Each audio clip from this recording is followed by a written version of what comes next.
Saint Lawrence was a deacon, a minister in the Christian church in Rome in the AD 200s, or 3rd century, during the time of Emperor Valerian.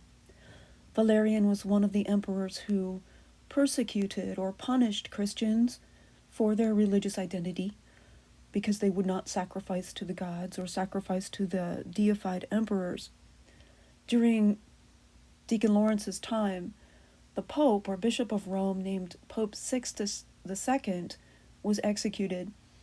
And at that point, according to legends passed on to us by Ambrose of Milan and other writers, at that point Deacon Lawrence knew that the Roman officials were probably coming for him too.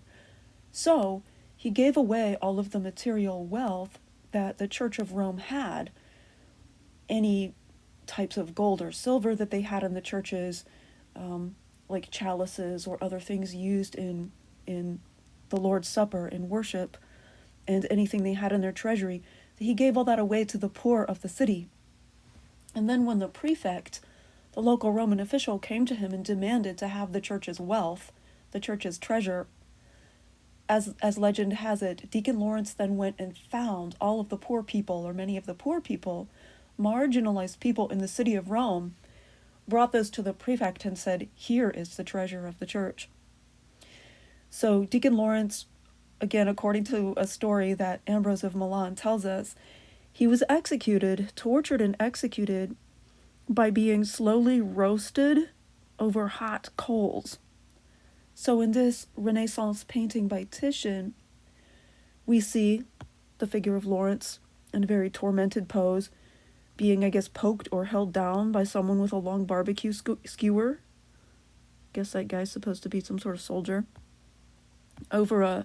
He's on top of a gridiron with flames underneath it, and all the people around him, there's just sort of a tumultuous tangle of bodies, are either helping to hold him down or keeping the flames going. We see figures that I guess are supposed to be Roman soldiers. We see some other figures on the steps of this very Roman-looking building behind us with the tall Corinthian columns. Those fancy capitals or tops of the columns are called Corinthian, and mark it off as definitely representing an ancient Roman building. Part of the story says that some senators were watching his death and were inspired to convert to Christianity by seeing how supposedly bravely he faced his torture. And according to legend, he said to his torturers that, "I am well cooked, turn me over and do the other side." He very calmly said that before he died. I believe some of the stories say that he didn't feel any physical pain, but this artist Titian clearly presents him as being in pain. He's reaching upward toward a light that seems to be breaking in from the sky that perhaps only he can see.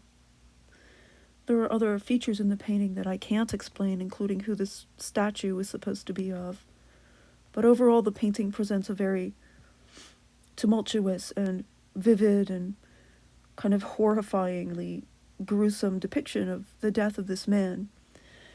The stories about him also say that after his death, and when people found out about what happened to him, that a lot of people converted to Christianity because they were inspired by his example of generosity and giving to the poor, by his example of valuing the poor and marginalized.